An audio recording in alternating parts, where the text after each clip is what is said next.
পার্ষদাः রামকৃষ্ণ গতপ্রাণ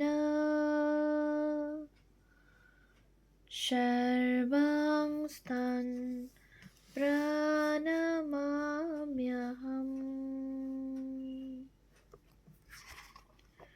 পূজনীয় স্বামী অপূর্বানন্দজি মহারাজের সংকলিত শিবানন্দ বাণী দ্বিতীয় ভাগ গ্রন্থ থেকে পাঠ।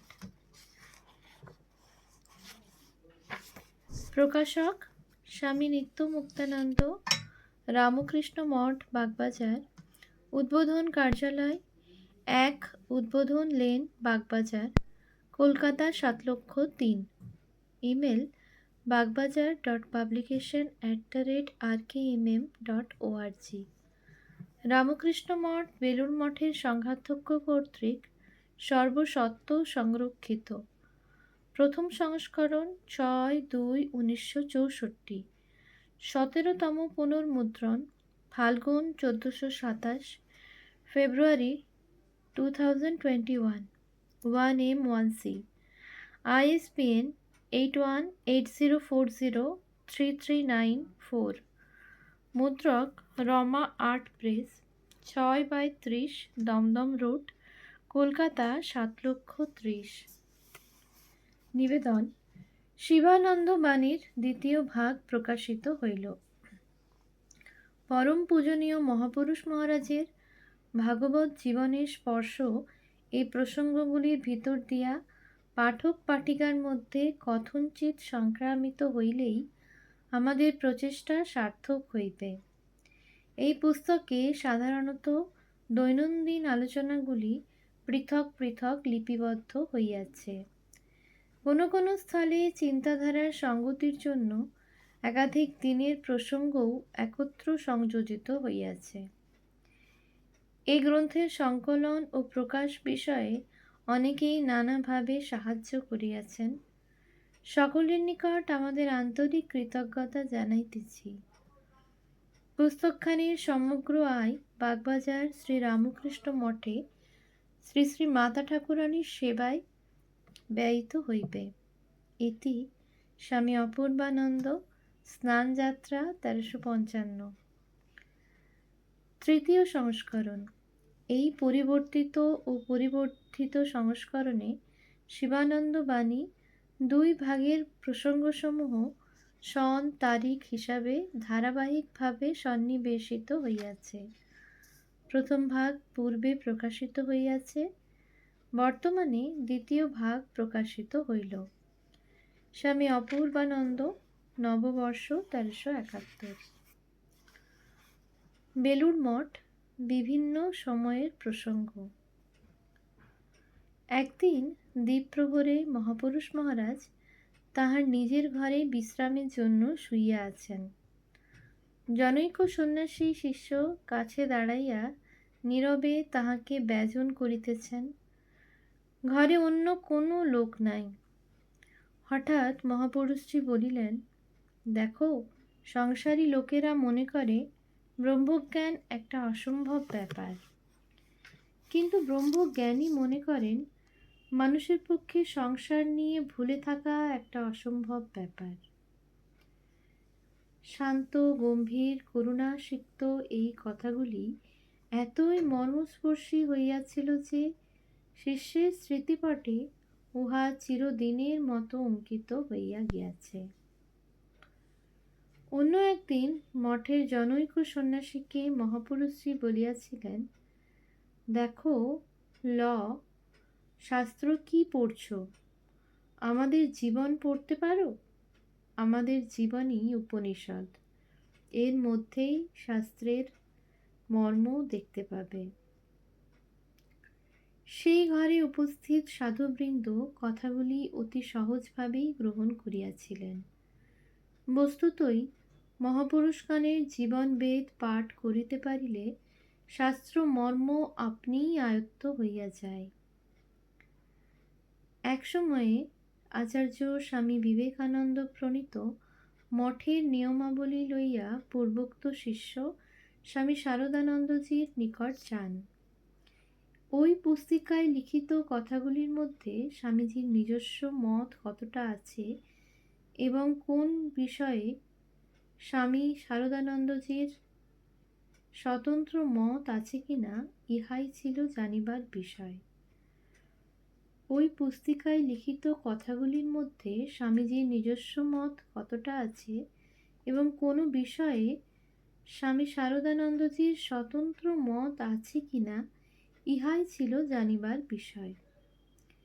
এক একটি করিয়া নিয়মগুলি পড়া হইতে লাগিল এবং স্বামী শারদানন্দজি প্রত্যেক নিয়মের ভিত্তি যে শ্রীরামকৃষ্ণের অভিজ্ঞতা ও বাণীর উপর প্রতিষ্ঠিত, তাহা বিশদভাবে বুঝাইয়া দিলেন। পরিশেষে তিনি বলিলেন যে তাহার নিজের ওই বিষয়ে ব্যক্তিগত কোনো স্বতন্ত্র মত নাই এবং শিষ্যকে তাহার প্রশ্ন লইয়া মহাপুরুষ মহারাজের কাছে উপস্থিত হইতে আদেশ করিলেন। শিষ্য মহাপুরুষ মহারাজের নিকট গিয়া প্রশ্নটি করিবা মাত্র তিনি এক কথায় যেন স্বামী শারদানন্দজির মীমাংসার অনুবৃত্তি করিয়াই বলিলেন, দেখো, ঠাকুর হচ্ছেন বেদ আর স্বামীজি তার ভাষ্য, এদের বাইরে আমাদের কোনো কথাই নেই। শ্রী রামকৃষ্ণ মিশনের যে প্রতিষ্ঠানটির কাজে শিষ্য নিযুক্ত ছিলেন, তথা হইতে অন্যত্র যাইবার ইচ্ছা তাহার কয়েকবার হইয়াছিল। প্রতিবারই নানাভাবে আশ্বাস ও উৎসাহ দিয়া মহাপুরুষ মহারাজ তাহাকে নিরস্ত করিয়াছিলেন। শেষবার যখন তাহার অনুমতি প্রার্থনা করা হয়, তখন তিনি সকরুণ স্বরে শিষ্যের হৃদয়তন্ত্রীতে আঘাত করিয়া বলিয়াছিলেন, দেখো, প্রতিষ্ঠানটির দ্বারা বহু লোকের কল্যাণ হবে, আর ওখানে থাকার জন্য যদি তোমার ক্ষতি হয়, তা আর কিছু নয়, হয়তো তোমার অভীষ্ট লাভের কিছু দেরি হতে পারে। দেরি অবশ্য হবে না, কিন্তু যদিই বা হয়, তুমি কি এতগুলি লোকের কল্যাণের জন্য এইটুকু স্যাক্রিফাইস, ত্যাগ স্বীকার করতে পারবে না? 1916 খ্রিস্টাব্দে মহাপুরুষ মহারাজ যখন কাশীতে ছিলেন, সেই সময় একদিন কথা প্রসঙ্গে আশ্রমস্থ সাধুদের বলেন, সাধন ভজন নিয়ে কারো বড়াই করতে নেই। যদি তোমার নির্বিকল্প সমাধিই লাভ হয়, তাতেই বা কি? তুমি যা ছিলে আবার তাই হবে। এতে আর অহংকার করবার কি আছে? কি অদ্ভুত নিরভিমান ও আধ্যাত্মিক শক্তির পরিচয় এই সরল কথা কয়টির মধ্যে নিহিত রহিয়াছে। বেলুড় মঠে অবস্থানকালে মহাপুরুষজি একদিন বলেন, আমরা তখন স্বামীজির সঙ্গে আলমোড়ায় আছি। একজন ভক্ত আমরা থট রিডিং, মনের কথা বলিয়া দেওয়া জানি কি না জিজ্ঞাসা করিলে স্বামীজি আমাকে ডেকে কি করে তা করতে হয় শিখিয়ে দিলেন। বললেন, কারো মনের কথা জানতে হলে প্রথমে নিজের মনটাকে একেবারে খালি করে ফেলবে। তারপর যে চিন্তাটা তোমার মনে প্রথম উঠবে সেইটাই জানবে প্রশ্নকারীর মনের চিন্তা। স্বামীজির কথা শুনে আমি সেই ভক্তকে বললাম, আচ্ছা, তোমার মনে কি আছে বলবো। এই বলে ধ্যানের দ্বারা মনটাকে একেবারে খালি করে ফেললুম। তারপরই দেখি একটা চিন্তা উঠেছে। তখন ভক্তটিকে বললুম, তুমি এই মনে করেছিলে? সে স্বীকার করলে।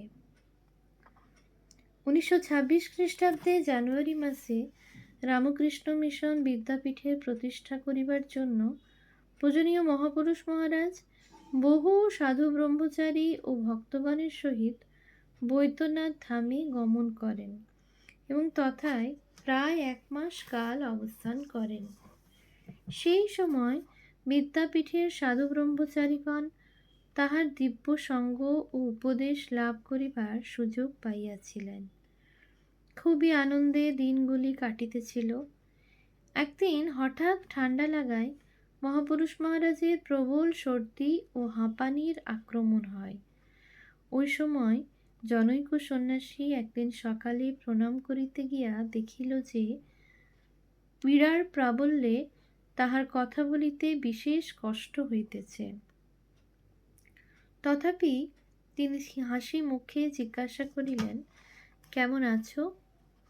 সন্ন্যাসী, আমরা তো ভালো আছি। আপনি কাল রাত্রে কেমন ছিলেন?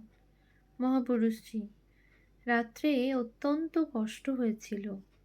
সর্দিতে ক্রমে ক্রমে নাক বুজে গিয়ে দম বন্ধ হবার জোগাড় হলো। হাঁপও বেড়ে উঠল। বসে, কাত হয়ে, শুয়ে কোনো রকমে আরাম পেলুম না। চারিদিকে বালিশ দিয়ে এখন যেমন দেখছো এমনি করে মাথা ঠেস দিয়ে রইলুম, তাতেও কষ্টের লাঘব হলো না।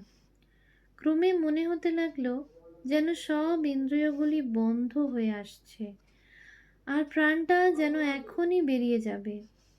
তখন অনন্য উপায় হয়ে ধ্যান করতে লাগলুম। বুড়ো বয়সের ধ্যান কি না?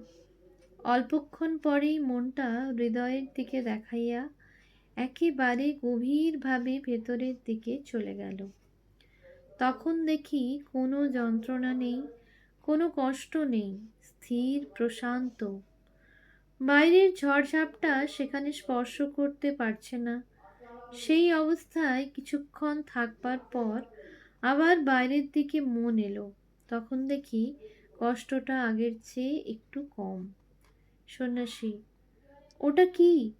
মহাপুরুষজি, ওই তো আত্মা। 1927 খ্রিস্টাব্দের শেষ ভাগে মহাপুরুষ মহারাজ যখন শেষবার কাশীতে যান, তখন কথা প্রসঙ্গে একদিন বললেন, এই কাশীক্ষেত্রের সমস্তটাই শিবের শরীর। আমরা শিবের মধ্যে বাস করছি। আর একদিন বলিলেন, এ হচ্ছে মহা শ্মশান। এখানে গৃহস্থদের সংসার করা ঠিক নয়। যারা ভগবানকে ডাকবে, তার নাম করবে, তাদেরই এখানে থাকা উচিত। কাশী হইতে মঠে ফিরিবার পর মহাপুরুষজির বায়ুর প্রকোপ হয়। ঔষধাদি ব্যবহারেও কোনো ফল হইতেছে না দেখিয়া এক দিবস পূর্বোক্ত সন্ন্যাসী তাহাকে একান্তে জিজ্ঞাসা করেন, ডাক্তাররা আপনার বায়ুরোগ হয়েছে বলে ঠিক করেছেন। আমার তো তা মনে হয় না। এটা কোনো যোগজ ব্যাপার। কাশীতে আপনার কোনো রকম দর্শন হয়েছিল কি? কেননা কাশী থেকে আসার পরই এর সূত্রপাত দেখছি। মহাপুরুষজি, হ্যাঁ, কাশীতে এক শ্বেতকায় যোগী মূর্তি দেখি। তারপর থেকেই এইরকম হয়েছে। ওম শান্তি শান্তি শান্তি। হরি ওম তৎসৎ। শ্রীরামকৃষ্ণার্পণমস্তু।